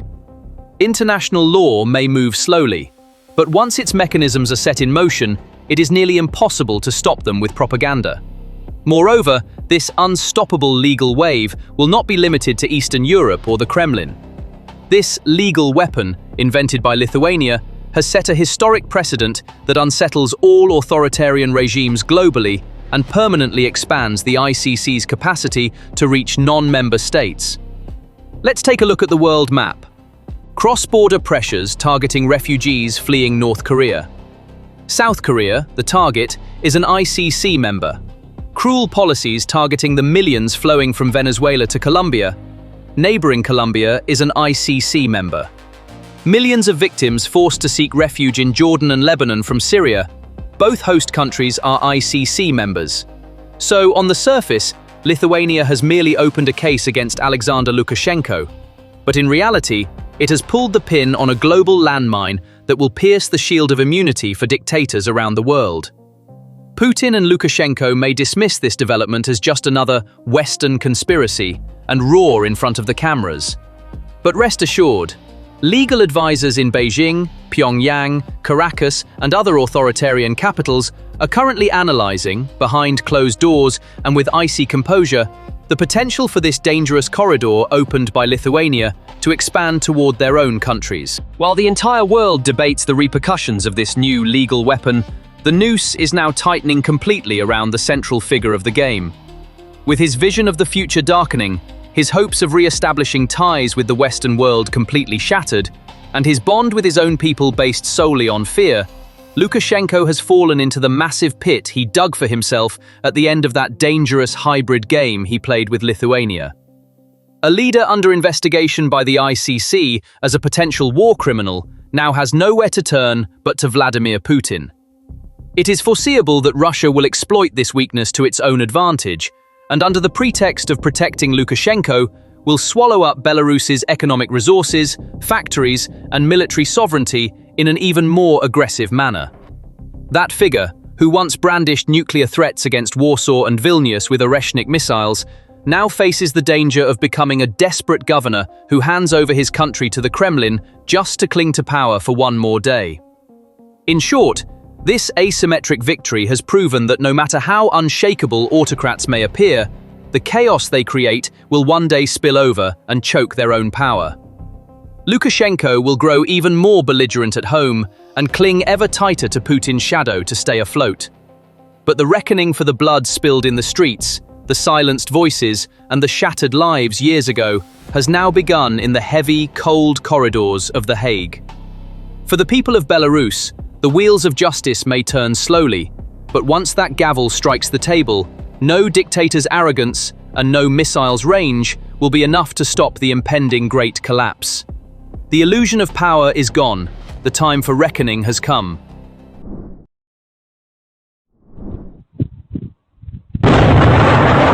Russia is burning.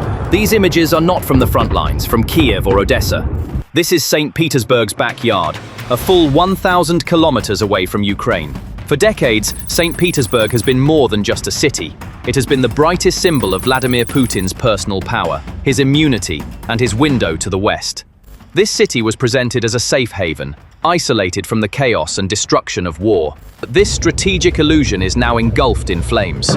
Drones launched from Ukraine struck the heart of this untouchable city twice in 1 week with surgical precision, delivering 2 deadly blows.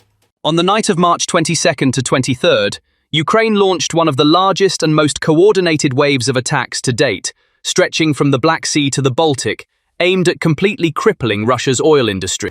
The flames rising in the skies over St. Petersburg that night were undeniable proof that the war was no longer confined to distant fronts, but was now burning in Putin's own backyard, right on the economic lifeline of the regime. The promise of security was gone.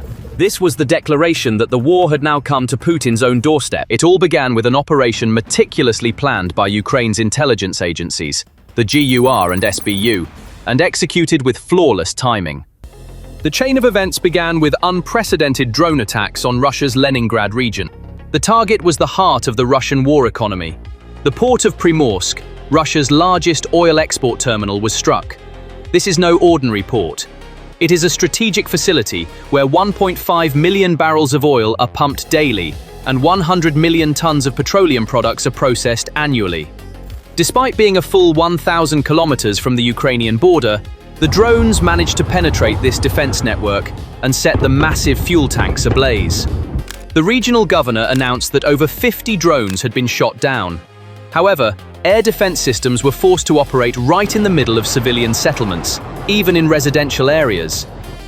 Russian officials, as usual, tried to downplay the situation, referring to a small fire. However, leaked civilian videos and satellite imagery exposed their lies. One flames engulfed the heart of the facility, painting the sky orange. To understand the total upheaval caused by these attacks, one must understand what St. Petersburg means to Russia. This city occupies a place distinct even from Moscow. St. Petersburg is the embodiment of Russia's desire to break away from its Asian roots and become a European power. With its architecture, museums, and canals, it has always been Russia's closest face to the West. Hitting this place targets not just buildings, but the most sensitive point of Russia's national identity and historical narrative.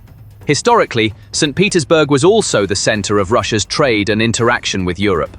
Before the war, these ports were the main arteries for trade with Germany, the Netherlands, and other European countries. St. Petersburg and the surrounding area, including the massive port of Ust-Luga, form Russia's largest Baltic port complex. This is Russia's most important gateway to the world. A large portion of refined petroleum products, diesel, gasoline, jet fuel, coal, and container exports are shipped from these ports. After the sanctions, this role changed, and the ports became a hub for the grey export of Russian petroleum products to countries like India and China. The foreign exchange earnings from this directly finance Putin's war machine. Striking these ports and the refineries that feed them, such as Kirishi, means cutting off the main pipeline to Russia's war chest.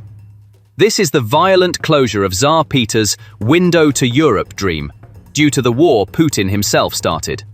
The ports built to connect St. Petersburg to Europe are now being hit by weapons developed with technology from Europe.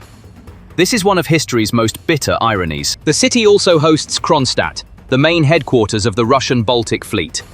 It is the brain of all Russian naval operations in the Baltic Sea and the logistical backbone that feeds Kaliningrad. Threatening this region carries the risk of paralyzing Russia's entire northern flank militarily. Above all, St. Petersburg is Putin's city. His journey from a career in the KGB to deputy mayor and then to the Kremlin began here. The most powerful figures in the city's administration and economy are his closest friends and allies.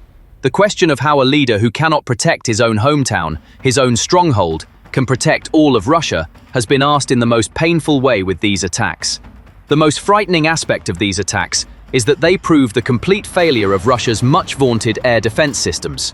A city like St. Petersburg, which is of strategic importance, is Putin's hometown and is home to the Baltic Fleet, should normally be protected by an air defense network woven with the most advanced systems, such as the S-400.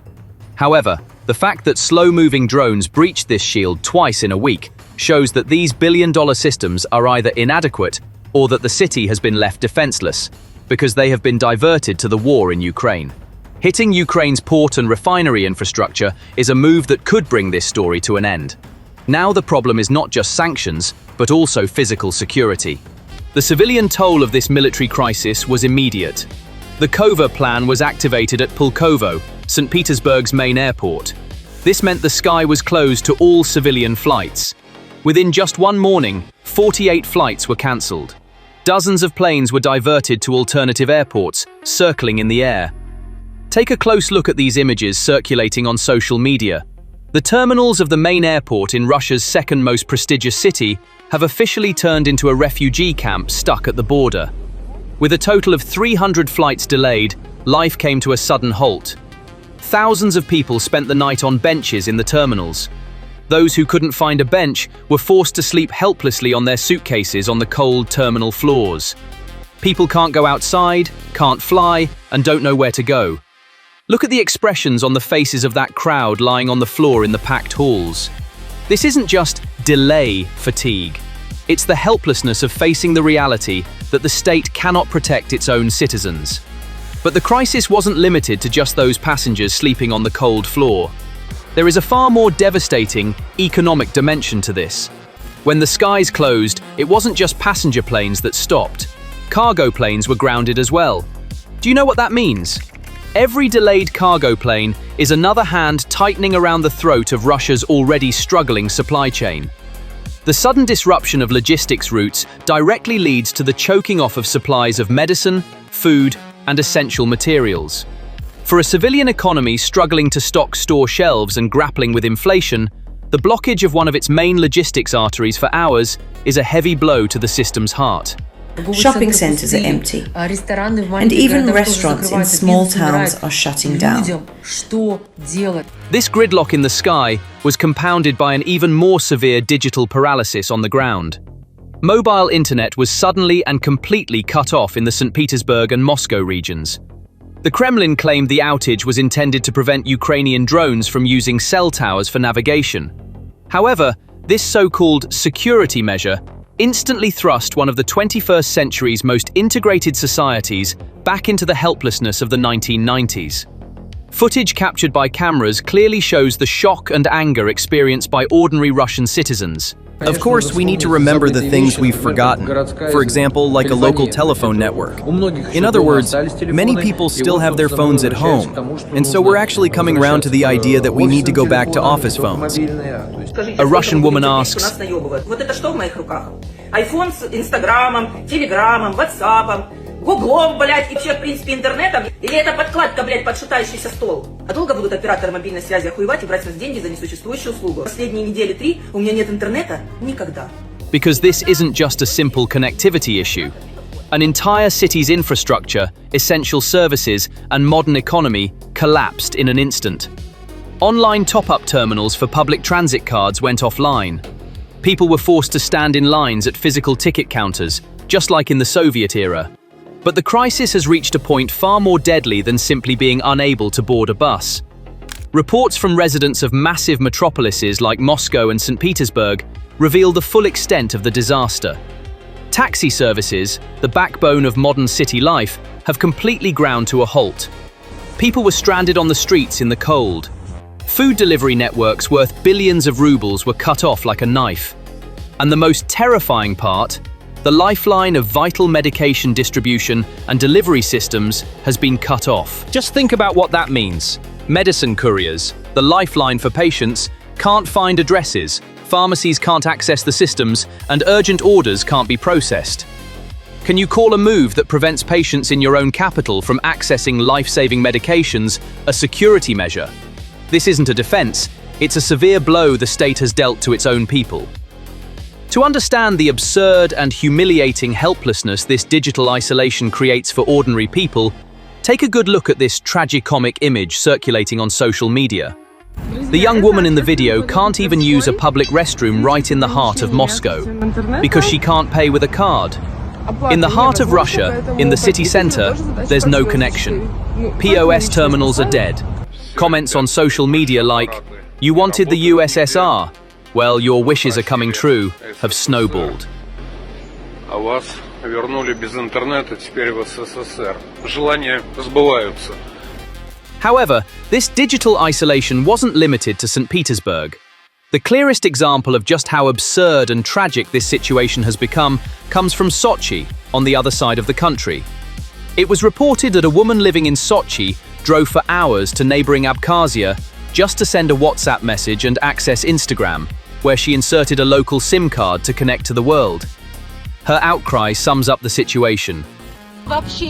Neither WhatsApp, nor Instagram, nor Telegram work for me at all. It's impossible, absolutely. This situation marks the awakening of that silent majority who have never been interested in politics and have tried to ignore the war. The war is no longer something far away, happening on the front lines. It is directly in their phones, bank accounts, and daily lives. They are no longer just mourning their past lives, they are talking about escaping this digital prison and emigrating. But the real question is, why would a state paralyze its own economy and the communications of millions of citizens just to stop a few drones?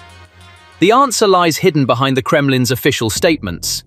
According to critics and cybersecurity experts, Russia was actually testing a whitelist system. And here's where the critical detail emerged. While everyone's phones turned into bricks during the outage, Kremlin-approved devices that had been pre-approved for the whitelist were able to access the internet without any issues. State Duma Deputy Svintsov's brazenness in front of the cameras also confirms this plan. Svintsov brazenly argued that the lack of mobile internet wasn't a major problem and advised the public, "You can switch back to landlines for your safety." So why does Putin need such a radical test? Because he fears a coordinated uprising from his own allies more than attacks from Ukraine. Cutting off communication is the only way to prevent any social or military mobilization from organizing. If you think this coup paranoia is just an abstract internet theory, just look at the streets of Moscow. In the heart of the capital, there is extraordinary activity around the Kremlin walls. According to footage leaked to the Western press and shared on social media, pickup trucks armed with machine guns and heavily armed soldiers are patrolling near the Kremlin. In fact, the situation has escalated to the point where snipers have even been deployed on the platform of Lenin's mausoleum. However, it is not the buildings that are being protected by heavy machine guns and snipers, but the regime itself. And the Kremlin is trying to bring not only the streets, but also the digital world and its own media under tight control with this climate of fear. Because the paranoia has begun to affect even Putin's most loyal supporters. Even the Z patriots, the regime's propagandists who have supported the war most fervently, are now rebelling. Faced with the ban on Telegram, internet outages, and economic ruin, these bloggers have begun filming angry videos openly criticizing the government. Even Ekaterina Mizulina, the Kremlin's chief official blogger and the face of internet censorship, is complaining about the hardships of being without internet. Moreover, the revelation that Max, the domestic messaging app being forced upon the public, is directly owned by Putin's nephew, lays bare the profit-driven reality behind these outages.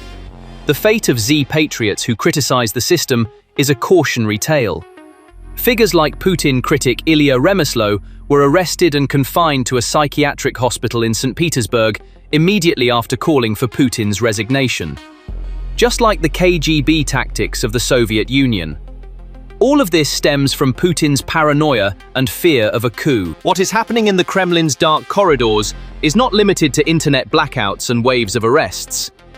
There is a far more disturbing picture. We frequently come across reports of officials falling from windows or committing suicide at regular intervals. Since 2022, dozens of oligarchs, business people, generals, and high-ranking officials have died under suspicious circumstances. This phenomenon, dubbed the sudden Russian death syndrome by Western media, has been dismissed as an accident or suicide every time. Lukoil chairman Ravil Maganov fell from a hospital window in 2022. In February 2025, Artur Pryakin, head of the Karelia Federal Anti-Monopoly Service, died under similar circumstances. In July of the same year, Andrei Badalov, deputy chairman of Transneft, fell from the window of his home in Rubliovka. And the most recent incident, Russian Air Defense Commander General A.P. Leonov jumped out the window and never returned. When you evaluate these incidents individually, each may have a plausible explanation. But when viewed as a whole, the picture that emerges is disturbing. The rate of unnatural deaths among the Kremlin's top ranks is far above statistical norms. It is impossible to know for certain whether these incidents occurred by direct order of Putin, through independent initiatives by the security services, or were truly accidents. But we can say this. In this environment, holding a position in the upper echelons of the Kremlin is becoming an increasingly dangerous profession. And as Shoigu's inner circle is being systematically purged, the scale of this danger is becoming even clearer.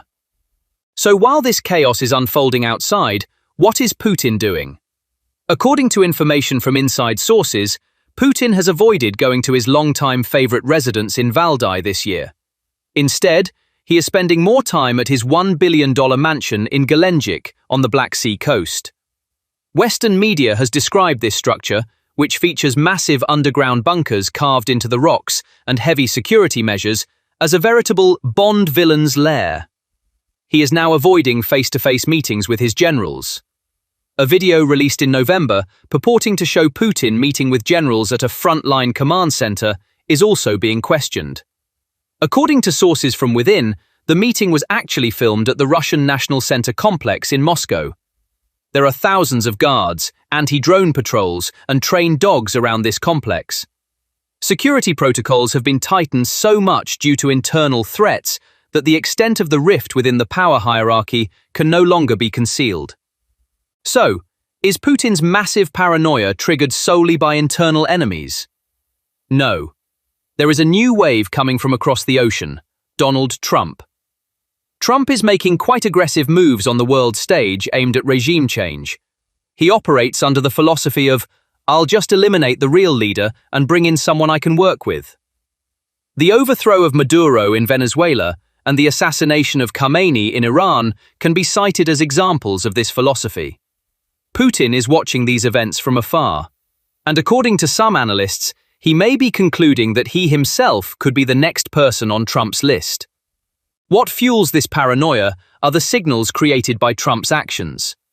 If an American president is pursuing a strategy of removing a country's leader and replacing them with someone workable, Russia's opposition elites might conclude that collaborating with Trump to overthrow Putin is possible.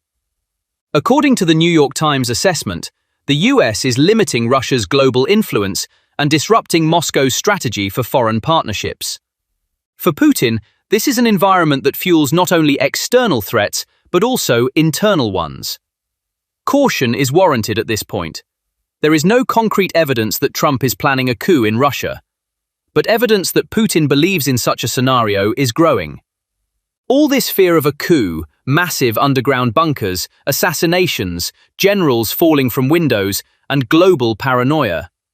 If only it stayed confined to the cold corridors of the Kremlin. But it doesn't. Putin's survival strategy is ruthlessly crushing the ordinary Russian people, the streets, and the civilian economy. This darkness in Moscow is not merely an internet or infrastructure issue. It is a snapshot of a regime losing faith in its own internal security, of the circle of trust at the pinnacle of power narrowing. And the irony lies here. Putin's paranoia could ultimately accelerate the very collapse he fears with his own hands. As he purges his allies, he isolates himself. As he locks down the economy, he fuels public anger. As he hides in bunkers, he appears weak. History always teaches us the same lesson. A dictator's greatest enemy is not external forces. It is his fear of his own shadow. Paranoia destroys exactly what the leader seeks to protect. Russian skies have turned into Russian roulette.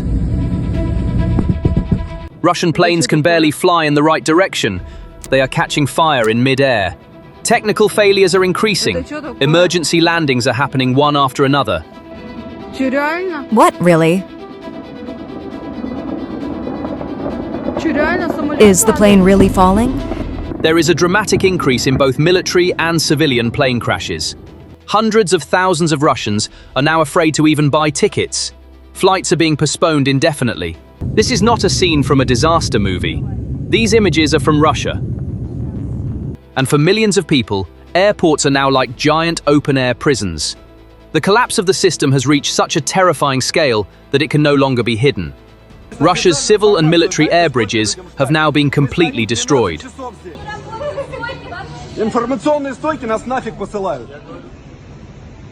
You don't have to look far to understand this collapse. The dramatic and tragic events at Vnukovo Airport on March 3rd are the clearest evidence of how millions of Russian citizens were pushed into a death trap. Passengers on a flight from Moscow to Pattaya were trapped at the airport for 2 full days due to system failures. When the passengers were finally allowed into the cabin after this long wait, they were unaware that they were boarding a flying coffin whose maintenance was 3 years overdue and whose metal fatigue had exceeded its limits. Seconds after the plane took off from the runway, its right engine turned into a ball of fire with a violent explosion. The flight crew continued flying thousands of kilometers to Pattaya with a severely damaged engine, making a terrifying landing. This unimaginable state of panic has turned into an uncontrollable technical epidemic in the skies. As we head into the freezing cold of January, we see much more clearly how desperation tramples on human dignity and civil standards. In the Irkutsk region, civilians who purchased standard passenger tickets were loaded onto a Soviet-era An-26 military cargo plane instead of a comfortable passenger plane without any official warning. These civilians were forced to fly in a metal cage at sub-zero temperatures, alongside massive military cargo piles amid deafening engine noise. The freedom of travel was replaced by a struggle for survival. Reports that hit aviation databases in the last week of January alone prove how buying a plane ticket in Russia has turned into a game of Russian roulette. On January 28th, a Boeing 757 took off from Nha Trang with 238 passengers on board. The aircraft reaches cruising altitude, the height that should be the safest. However, due to Western sanctions, the engine, which could not be maintained or have its parts replaced, could not hold out any longer and suddenly failed in mid-air. With 238 Russian citizens facing death at an altitude of thousands of meters, the aircraft made an emergency landing in Hanoi. But this was not an exception. Just 5 days before this horror, another passenger plane departing from Phuket was shaken by a violent engine explosion in mid-air. Coincidence? Let's look at a Boeing 737 flying from Kaliningrad to Moscow on the other side of the country on the same day. The cabin pressure on the plane suddenly drops to dangerous levels. The passengers are fighting for their lives just to breathe inside that metal tube. Just like civilian planes, Putin's military aircraft are literally falling apart. Look at what happened in Irkutsk. The Tu-22 M3 strategic bomber, considered the backbone of Putin's nuclear deterrent, suddenly malfunctioned in the sky. It crashed uncontrollably to the ground. An even more terrifying incident occurred in the Ivanovo region. The massive An-22 military cargo plane, which had supposedly undergone a successful overhaul, disintegrated in mid-air during a test flight after repairs. So, how did the air fleet of a massive empire become so flawlessly destroyed? Because the Kremlin is eliminating even its own heroes who are trying to keep the system afloat. Let's go back to September 2023, when the crisis began quietly.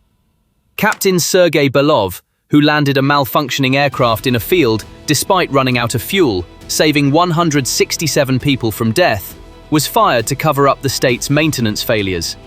He was punished with a $1.3 million lawsuit.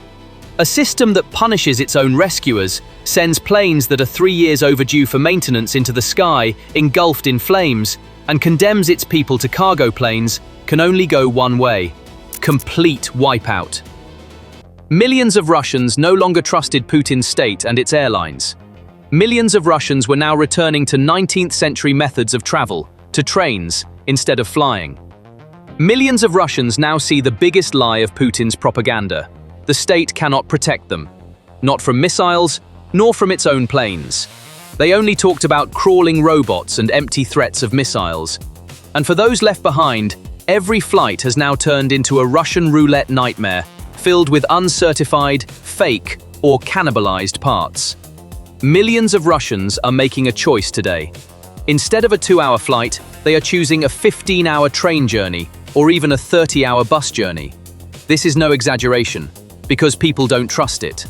This is the tragic reality of the 48 people who lost their lives in that Antonov An-24 aircraft that crashed into mountainous terrain near Tinda in Russia's remote Far East region on July 24, 2025. This accident laid bare the helplessness Russia finds itself in before the eyes of the entire world. The crashed aircraft was an Angara Airlines-owned, approximately 50-year-old Soviet-era propeller plane nicknamed the Flying Tractor. Why was a 50-year-old Soviet aircraft still carrying passengers in 2025?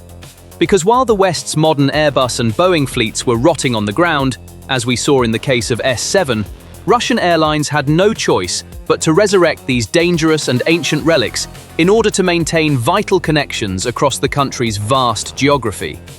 That day in Tinda, the plane that crashed into the mountain during its second landing attempt in bad weather was not just a victim of pilot error or technical failure. It was a victim of the war Putin started and the technological decay that war triggered. And the scale of this decay is so great that it is no longer possible to hide this collapse. The Kremlin, seeking to quell civil panic, activated its propaganda machine. Putin's Ministry of Transport made a ridiculous statement on October 7, 2025, claiming that aviation incidents had supposedly decreased by 39%. However, on October 14th, independent aviation reports revealed the exact opposite. A 440% alarming increase in fatal accident rates was documented. Its impact on the economy and the people creates a domino effect. In a country of 17 million square kilometers, aviation is not a luxury, it is a matter of survival. Air cargo volume shrank by 79% in 2024. This figure is not just a statistic. For millions of people living in isolated cities in Siberia and the Far East, empty shelves mean that basic needs cannot be met. Hospitals are not receiving emergency medical supplies, and fresh food is rotting. People are waiting in line for days for basic foodstuffs, which have now become a luxury. Reports from Far Eastern regions such as Chukotka resemble a horror movie scenario. Basic foods such as potatoes and onions have been unavailable in local markets in the region for weeks. When products do reach the shelves, people take time off work to stand guard. There is a limit of only 1 bag per person. In a region like Yakutsk, famous for its diamond and gold mines and theoretically wealthy, the situation is even more dire. People are trying to obtain meat and basic food from makeshift stalls set up on muddy ground, completely lacking in hygiene. Even more critical is the severe damage to the state's capacity to protect and rescue its citizens. 1/3 of rescue centers no longer have aircraft capable of responding to disasters. Even teams tasked with locating cosmonauts are helpless. Looking at the bigger picture, the real danger for the Kremlin is not engines burning in the air, but ties breaking on the ground. In a vast geography of 17 million square kilometers, the collapse of air bridges means the severing of the country's heart from its limbs. Logistical suffocation is completely isolating Siberia and the Far East from Moscow. This isolation is the trigger for a political earthquake that will spell the end for Moscow. Regions like Siberia, rich in their own underground resources, but living under the exploitation of the center, begin to ask the question, why do we need Moscow when the logistical link is severed? If the state cannot feed you, cannot provide transportation, and abandons you to death on cargo planes, then the legitimacy of authority is gone. The melting of Putin's air fleet is paving the way for separatist movements and a regional civil war in the vast Russian Federation. The economic wave of the crisis is crushing the elites and oligarchs, the backbone of the regime, under its own wreckage. Regional airport operators controlled by billionaires like Oleg Deripaska are experiencing massive revenue losses due to the dramatic drop in flight numbers. Bankrupt companies and dwindling revenues mean only one thing: Putin's war machine is running out of fuel. The money to fund the front lines is running out. The underlying reason for all this is Putin's war on Ukraine. The sanctions imposed due to the war did not just cut off the supply of spare parts. They stopped software updates, prevented microcrack analysis of engine turbine blades, and effectively blinded the aircraft. Unable to stop this mechanical collapse, the Kremlin blamed its heroes who were trying to keep the system alive at the cost of their own lives. The mechanism that punished its own lifesavers and sent aircraft with maintenance schedules years overdue into the sky in flames has ceased to function. The panic measures taken to remedy the situation are an official admission of technological bankruptcy. Unable to obtain parts from the West, the Kremlin is taking the Ukrainian-designed AN-148S, which were previously banned for safety reasons and were involved in a crash that killed 71 people, and the Soviet-era Il-96 aircraft out of storage and putting them back into service. Millions of people are being forced to fly on these wrecks, known as flying coffins. State-backed reservation systems are collapsing one after another. The digital infrastructure is raising the white flag. Moreover, this decay is not limited to civil aviation. The military aviation legend has been destroyed by decisions made by the Kremlin itself. Putin abruptly dismissed the 76-year-old CEO of the legendary Tupolev company, the main manufacturer of strategic bombers. The reason was extremely transparent and shocking. In this country, which has the largest land area in the world, civil aviation is not a luxury, but the main logistical backbone that is the cornerstone of national unity. Russia spans 11 different time zones. Traveling from Moscow to Novosibirsk in Siberia or Vladivostok in the Far East by road or rail can take weeks. The functioning of the economy, administration, and military logistics depends solely on fast and reliable air transport. Breaking this backbone would mean Russia effectively fragmenting within its own vast geography. Regional centers in Siberia and the Far East face the risk of logistical disconnection from the center. This is not merely a travel issue, it is a potential risk of regional chaos and separatism that threatens Putin's vertical power model. A federation where a governor cannot fly to Moscow and critical supplies cannot reach Siberia is doomed to exist only on paper. This systemic collapse did not occur overnight or due to a single event. It is the result of the convergence of two surgical operations, two different fronts, triggering each other, stemming from two fundamental strategic errors by Putin. Russia's civil aviation backbone was locked down simultaneously by both a swift and sharp blow from outside and a slow and deadly poison spreading from within. Putin underestimated both threats. He was wrong on both fronts. The first front is the rapid death from outside. Putin's fundamental mistake was his arrogant belief that he could keep the war within Ukraine's borders, control the asymmetric nature of the conflict, and prevent it from spreading to the Russian mainland. Starting in October 2025, the simultaneous closure of dozens of airports nearly every day proved how baseless that belief was. Traveling from Moscow to Novosibirsk or Vladivostok by road or rail takes weeks, not days. In winter conditions, this time effectively increases. Therefore, the daily functioning of the state, budget flows, critical industrial inputs, health and food supplies, command and control, and even governors' contact with the center depend on planes taking off on time. When this backbone breaks, the result is not just delayed travel. The center-periphery link weakens. Regional centers in Siberia and the Far East face the risk of becoming logistically cut off from Moscow. The flow of spare parts, medicines, high-value added equipment, and personnel is disrupted. This leads to production stoppages in the economy, delays in public administration decisions, and longer reaction times in military logistics. More importantly, this situation directly threatens Putin's vertical power model. The vertical model is based on the rapid transmission of orders and immediate feedback. A governor's inability to fly to Moscow, a ministry's inability to send a team to the field, or the failure of critical materials to reach Siberia on time erodes the actual power of the central authority. In such a scenario, regional initiatives increase, local crises begin to be managed independently of the center, and fertile ground is created for separatist rhetoric. Therefore, a collapse in civil aviation is not just a transportation crisis in Russia, it is a structural risk to federal integrity. The third wave is the reflection of technological asymmetry in civilian life. Using cheap, mass-produced drones, Ukraine managed to shut down Russia's multi-billion-dollar civil aviation infrastructure at a cost of thousands of dollars without shooting down a single aircraft. Putin's air defense systems were so finely spread out to protect the Kremlin and military bases that civil air corridors and logistics centers were left completely defenseless. How can the Kremlin ensure the safety of its people when it cannot even protect its capital? This question has now become the main topic of discussion, not only in analyses but also among ordinary citizens.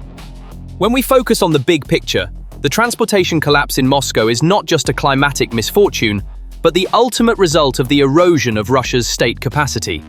The Putin regime channeled all of the country's resources, trained personnel, and technical capacity to the front lines. This situation gave rise to a new strategic vulnerability that we call civil infrastructure bankruptcy.